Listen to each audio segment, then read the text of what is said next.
भी दवा वितरण काउंटर है वहां पे हर सुबह जो है दवा का पहले लिस्ट लगाया जाए कि कौन कौन सा दवा अवेलेबल। पैर किधर है? नीचे है। चलिए, प्रणाम सर, बहुत बहुत धन्यवाद। कितने बजे आए हैं आप सर?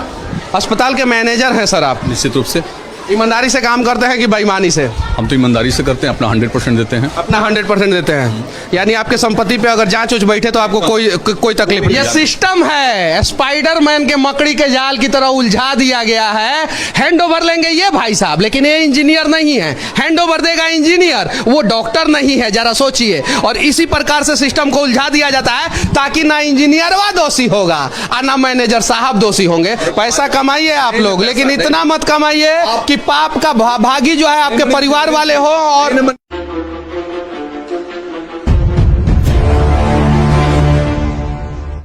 ध्यान से देखिए यहाँ पे क्या लिखा हुआ है, सदर अस्पताल खगड़िया और गेट नंबर 1। और गेट नंबर 1 की स्थिति देखिए कैसा है। अभी बारिश नहीं हुआ है लेकिन यहाँ पे बाढ़ आ चुका है। क्यों बाढ़ आ चुका है कि कहीं नहीं तो कहीं ये रास्ता बनाने के दौरान भ्रष्टाचार हुआ और भ्रष्टाचार के वजह से मेन गेट पे ही पानी हमेशा लगा हुआ रहता है। मेन गेट के बगल में एटीएम है, जरा देखिए इस एटीएम की क्या स्थिति है, देख सकते हैं आप ध्यान से। और मेन गेट की अगर स्थिति ऐसी होगी तो खगड़िया सदर अस्पताल की स्थिति कैसी होगी, उसी पे चर्चा करने के लिए आज हम लोग सदर अस्पताल में आए हैं। और आगे चलेंगे, उन तमाम स्थितियों पे चर्चा करेंगे और दिखाने का प्रयास करेंगे कि आखिर बिहार का शिक्षा और स्वास्थ्य व्यवस्था सुधरने का नाम क्यों नहीं ले रहा है। खगड़िया सदर अस्पताल के दवा वितरण काउंटर पे हूं मैं। यहाँ पे लिखा हुआ है महिला, वहां पे लिखा हुआ है पुरुष, और यहाँ पे लिखा हुआ है रजिस्ट्रेशन काउंटर महिला, वहां पे लिखा हुआ है रजिस्ट्रेशन काउंटर पुरुष। लेकिन कहीं भी दवा का लिस्ट नहीं लगाया गया है कि कौन कौन सा दवा अंदर अवेलेबल है, जबकि लिस्ट लगाया जाना चाहिए कि ये दवा अवेलेबल है, ये दवा अवेलेबल नहीं है, और ये हर जगह लगाया जाना चाहिए। बिहार से बाहर अगर किसी सरकारी अस्पताल में आप जाते हैं तो वहां पे लिस्ट लगा हुआ रहता है और सरकार कभी कहती है कि 225 प्रकार की दवाएं जो है फ्री है, कभी 325 और कभी हजारों दवा फ्री है। लेकिन कितना दवा मिलता है वो सबको पता है, और लिस्ट यहाँ पे क्यों नहीं लगा है उसी के बारे में इनसे आज बात करेंगे। क्या नाम हुआ सर? हम सेवानिवृत्त हैं, ऐसे में सहयोग कर रहे हैं। आपको जय हिंद और बहुत बहुत धन्यवाद, क्योंकि आप सेवानिवृत्त होने के बावजूद भी सहयोग कर रहे हैं। लेकिन आप लोग लिस्ट क्यों नहीं लगाते हैं सर कि कौन कौन सा दवा है, कौन कौन सा दवा नहीं है? ठीक है, मैं पूछ लेता हूँ। आप लोग को परेशान करने नहीं आया हूँ मैं, सिस्टम को सुधरवाने आया हूँ। क्या नाम हुआ मैडम आपका? कल्पना कुमारी। अच्छा, एक बात बताइए, हम आपको परेशान करने नहीं आए हैं, आप लोग दवा का लिस्ट क्यों नहीं लगा देते हैं यहाँ पे कि कौन कौन सा दवा अवेलेबल है, कौन कौन सा दवा अवेलेबल नहीं है? सदर में हॉस्पिटल में लगा हुआ है दवाई लिस्ट जो है ना, वहाँ मेन गेट पे सदर पे लगा हुआ। नहीं, सदर में लगा हुआ है, यहाँ पे भी लगा हुआ होना चाहिए। बहुत सारे लोगों को सर ये नया बना है जो अभी नहीं लगा है। कितना दिन से ये चालू है? 1.5 महीना से सर। 1.5 महीना से हर दिन लगता है दवा का लिस्ट? नहीं लगा हुआ, हर दिन लगता है वहाँ हर दिन लगा हुआ। समझे सर, वहाँ लगा हुआ मेन गेट पे लगा हुआ है। चलिए ठीक है, देखेंगे मेन गेट पे कौन कौन से दवा का लिस्ट लगा हुआ है। और जहां भी दवा वितरण काउंटर है वहां पे हर सुबह जो है दवा का पहले लिस्ट लगाया जाए कि कौन कौन सा दवा अवेलेबल है, और उसके बाद से काउंटर खोला जाए ताकि मरीज को पता चल सके कि उसको उसका दवा जो है यहाँ पे मिल रहा है कि नहीं मिल रहा है, या प्राइवेट दवा के दुकान से उसको दवा खरीदना पड़ेगा। बाहर से लेते हैं, जब भी आते हैं दवाई नहीं मिलता है। जब भी आते हैं तो दवाई नहीं मिलता है। नहीं मिलता है? नहीं मिलता है। अभी तो मिलेगा, अभी मैं खड़ा हूँ, अभी आपको एकदम पूरा दवा मिलेगा। अभी दिया है। अभी दिया ना? अभी दिया। तो ये माइक का कमाल है, अभी मिलेगा आपको। सुई मिला ही नहीं, सुई बाहर। क्या बोल? हमको तो एक भी नहीं मिला, ये दे दिए 5 गो है, एक भी नहीं मिला दवा अभी तक। एक भी 5 को दवा डॉक्टर साहब ने लिखा है और उसमें से एक भी दवा नहीं मिला। बच्चा का पेट खराब है, इमरजेंसी है बच्चा का, लेकिन अभी दवाई नहीं मिला यहाँ पे। एक भी दवा नहीं मिला है, देख लीजिए। एक भी दवा नहीं? नहीं सर। अच्छा, हम पूछते हैं कि कौन कौन सा दवा डॉक्टर साहब ने लिखा है और क्यों नहीं मिल रहा है ये सारी दवाएं। सर, ये पेट खराब का दवा है नॉर्मली, और ये दवा है कि नहीं है? ORS का सिर्फ है सर, बकिए यहाँ नहीं है। तो ये एवोमिन है, O2 है सर, और विजाइलक है जो कि बाहरी की दवा है, जिंक है जो सिरप है। मेरे पास एवोमिन नहीं है। मतलब आपके पास ये सारी दवाएं नहीं है, और इस कंपोजिशन का है दवा आपके पास? क्या कंपोजिशन का दवा O2 तो सिर्फ है नहीं सर, हम ये दे दिया ORS पैकेट दे दिया है सर। और 7 जिंक रुपए वाला पैकेट दे दिए हैं जी। बाकी सब छोड़ दिए हैं। और जिंक जो है सर ये सिरप है, लेकिन टेबलेट है मेरे पास। नाम से दवा नहीं लिखा जाता है, सरकारी सदर अस्पताल में कंपोजिशन लिखा हुआ होना चाहिए। तो ये नाम से दवा लिखा हुआ है या कंपोजिशन लिखा हुआ है? जिंक है सर, जिंक सल्फेट है जो सिरप है, यहाँ नहीं है। यहाँ नहीं है, मतलब कि 5 दवा में से सिर्फ और सिर्फ 1 दवा मिला है, बाकी कोई दवा नहीं मिला है। और वो भी 7 रुपया का जो ORSL होता है, ORS होता है, जो WHO के द्वारा सरकार को दिया जाता है, वो मिल गया, बाकी कोई नहीं। इंडिया के सदर अस्पताल में हूँ और यहाँ पे बच्चों के डॉक्टर बैठते हैं, ये उनका केबिन है और देख सकते हैं अभी डॉक्टर साहब नहीं है यहाँ पे।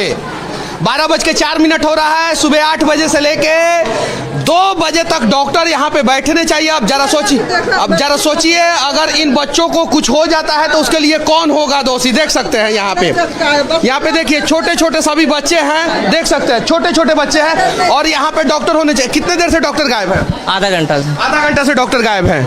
कितने देर से डॉक्टर गायब है यहाँ पे? आधा घंटा से गायब है अभी है। आधा घंटा से डॉक्टर गायब है। कौन कौन से केबिन में डॉक्टर नहीं बैठे हैं? देखिए सबसे बड़ा ये दुर्भाग्य है कि 8 बजे डॉक्टर साहब को बैठना है सदर अस्पताल में। एक तो सदर अस्पताल जो है डॉक्टर की कमी से जूझ रहा है, जहाँ 50 डॉक्टर चाहिए वहाँ 5 डॉक्टर है, 10 डॉक्टर है। इसके बाद अगर 10 डॉक्टर हैं, अगर वो भी ईमानदारी से अगर यदि अपना कार्रवाई करे या फिर पेशेंट देखे तो हम लोगों को परेशानी नहीं होगा। आप बताइए कि यहाँ बच्चों के डॉक्टर नहीं है यहाँ पे। उसके बाद दांत वाला डॉक्टर जो है 10 बजे, 10:30 बजे, 11 बजे आएंगे, 2 बजे चले जाएंगे। ये देखिए बाह्य रोग चिकित्सक यहाँ पे डॉक्टर नहीं है, यहाँ बैठे नहीं है। कितने देर से डॉक्टर नहीं है? हो गया 2 घंटा हो गया, हम लोग को 2 घंटा हो गया यहाँ बैठे हुए। बैठल रह गया। 2 घंटा से डॉक्टर नहीं है। पूछिए इन लोगों से। डॉक्टर साहब नहीं, 2 घंटा से लगभग नहीं है। कितने देर से डॉक्टर साहब नहीं? घंटे भरी नहीं है। क्या 2 घंटे से नहीं है डॉक्टर? 2 घंटे से डॉक्टर साहब यहाँ पे नहीं है। क्यों नहीं है? कि अपने प्राइवेट क्लिनिक में गए होंगे इलाज कर। बिल्कुल बिल्कुल, देखिए सीधी सी बात है, पिक एंड चूज और लॉस और प्रॉफिट में डॉक्टर है, सिस्टम है पूरा। अपना निजी क्लिनिक पर देख रहे होंगे पेशेंट, और यहाँ पर जो है पेशेंट को घंटों इंतजार करना पड़ता है। दांत का डॉक्टर किधर बैठते हैं? दांत वाला डॉक्टर जो है अभी 11:30 बजे आए, 11 बजे आए, पूछिए कितना बजे तब जाकर आए हैं। 11:30 बजे दांत वाले डॉक्टर आए हैं यहाँ पे। क्या नाम हुआ सर आपका? डॉक्टर बलवन। अच्छा, आपका पाँव किधर है सर? पाँव किधर है आपका? पैर किधर है? नीचे है। चलिए प्रणाम सर, बहुत बहुत धन्यवाद। कितने बजे आए हैं आप सर? हम यहाँ पे 9:30 में आए हैं। 9:30 बजे आए हैं। यहाँ के लोग बोल रहे हैं कि आप सर अभी आए हैं। नहीं, हम आए 9:30 में और पेशेंट देख रही है हम शुरू से, और ऊपर हमारा कुछ काम था मेडिको लीगल, हम ऊपर गए हुए थे। सर प्लीज़ सर ईमानदारी से आप लोग काम कीजिए, क्योंकि धरती के आप लोग भगवान हैं और कहीं नहीं तो कहीं जो है आप लोगों की लापरवाही की वजह से कितने लोगों की जान चली जाती है। समझ रहे हैं हम इस बात को, और उसको नहीं समझ रहे हैं ना सर? अगर समझते ना तो ऐसा होता ही नहीं सर। अरे बताइए ना सर, 8 बजे आना है और 11:30 बजे आप आते हैं, 11 बजे आएंगे, कितना मरीज को देखा जाएगा?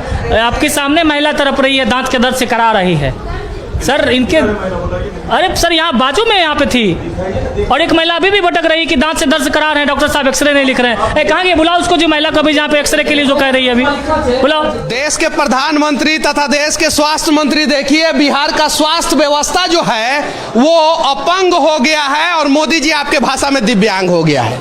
देखिए यहाँ पे प्रधानमंत्री जन आरोग्य योजना सहायता केंद्र आयुष्मान भारत के अंदर जो है कंप्यूटर सब लगा हुआ है, कुर्सी उर्सी सब लगा हुआ है, प्रिंटर सब लगा हुआ है, लेकिन आयुष्मान भारत यहाँ से गायब हो गया है, अब कहीं और चला गया है। जब कहीं और ही जाना था आयुष्मान भारत को तो यहाँ पे कंप्यूटर प्रिंटर क्यों लगाया गया?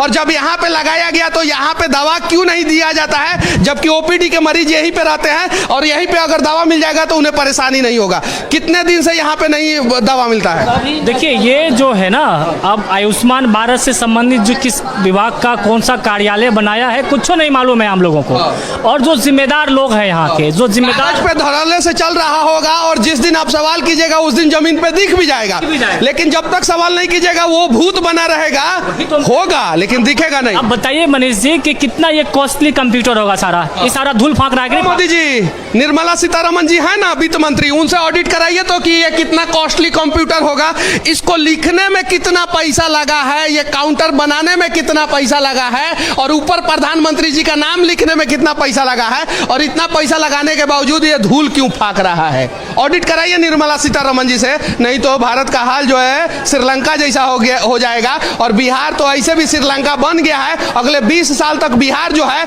मोटा कर्ज नहीं ले सकता है। और इन सब चीजों के बारे में तो इन लोगों को पता भी नहीं होगा। क्या है कि ये लोग हिंदू मुसलमान में उलझे होंगे। सही है कि नहीं है? सही है कि नहीं है? और कुछ लोग फॉरवर्ड, कुछ लोग बैकवर्ड, कुछ लोग SC ST, कुछ लोग OBC, कुछ लोग स्वर्ण में उलझे होंगे। सही है कि नहीं मैडम जी? सही है ना? एक्चुअल मुद्दा से तो मतलब नहीं है जी, बिल्कुल। और बिहार अगले 20 साल तक मोटा कर्ज नहीं ले सकता है। समझिए कि बिहार का अगले 20 साल तक विकास जो है ना वो खड्डा में चला। मैनेजर हैं सर आप, निश्चित रूप से ईमानदारी से काम करते हैं कि बेईमानी से? हम तो ईमानदारी से करते हैं, अपना 100% देते हैं। अपना 100% देते हैं, यानी आपके संपत्ति पे अगर जांच उच बैठे तो आपको कोई तकलीफ नहीं? पत्ती नहीं, जब इच्छा करे एकदम बैठा देना है। डॉक्टर नहीं बैठ रहे हैं समय पे, क्या कहना चाहते हैं? ये सही बात है कि डॉक्टर समय पे बैठते नहीं है, लेकिन चूंकि ये हमारे क्षेत्राधिकार से बाहर की चीज़ है, ये इसको जो हमारे ऊपर के पदाधिकारी हैं उनको देखना है। मेरा क्षेत्राधिकार में नहीं है। बात सही है ना कि डॉक्टर समय पे नहीं बैठते? एकदम सही है। और जो कंस्ट्रक्शन हो रहा है यहाँ पे उसमें भ्रष्टाचार हुआ है। ब्लड बैंक में जो है ब्लड नहीं मिलता है, दवा के वितरण काउंटर पे जो है दवा नहीं मिलता है। मैनेजर है इसलिए मैं आपसे सवाल। जी हाँ, कंस्ट्रक्शन देखने की जवाबदेही BMICL के द्वारा है, Bihar medical infrastructure.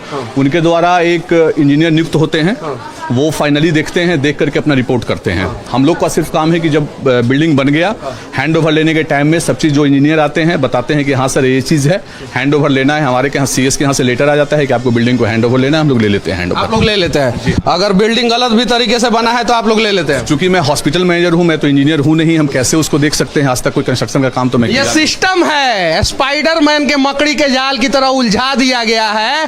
Hand over लेंगे ये भाई साहब, लेकिन ये इंजीनियर नहीं है। हैंड ओवर देगा इंजीनियर, वो डॉक्टर नहीं है, जरा सोचिए। और इसी प्रकार से सिस्टम को उलझा दिया जाता है ताकि ना इंजीनियरवा दोषी होगा और ना मैनेजर साहब दोषी होंगे। लेकिन धन्यवाद देना चाहते हैं कि कम से कम इन्होंने बोला तो सही कि डॉक्टर यहाँ पे टाइम पे नहीं बैठते हैं। उम्मीद है सर आप लोगों से, उम्मीद ही है। और पैसा कमाइए आप लोग, लेकिन इतना मत कमाइए कि पाप का भागी जो है आपके परिवार वाले हो। और मनीष जी यहाँ का पूरा इतिहास, यहाँ 90% लोग होंगे जो पर्सनली जो मुझे जानते होंगे। मेरा घर यहाँ से 200 किलोमीटर दूर है।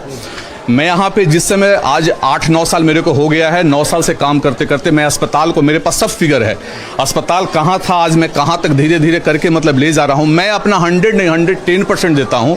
इसी का नतीजा है कि माननीय जिला प्राधिकारी के द्वारा हमको कोविड के टाइम में भी 2 बार कोविड होने के बावजूद मैंने 100% दिया। मैंने अपनी फैमिली खोई, लेकिन फिर भी मैंने 100% दिया और अभी भी मैं 100% देने का ही कोशिश करता हूँ। मैं जब भी एक बार आता हूँ तो जो भी होते हैं पब्लिक एक बार बात करता हूँ। शायद अभी कोई डॉक्टर के लिए शिकायत, एम्बुलेंस सड़ रहा है सर। हाँ, बार बार जो मनीष जी मेरे जिम्मे है उसको हम एक्सेप्ट करते हैं। एम्बुलेंस के बारे में हम लोग पत्राचार भी किए हैं, क्योंकि जो हमको जानकारी है सो आपको बता रहे हैं। शायद नया टेंडर होने जा रहा है एम्बुलेंस का। पुराना टेंडर में ये तो मैं नहीं बता सकता हूँ ना मनीष जी, क्या है ऊपर में क्या चल रहा है। ऊपर में टेंडर किया गया है, एम्बुलेंस जो 10 साल पहले का है उसको कंडम करके हटाना है।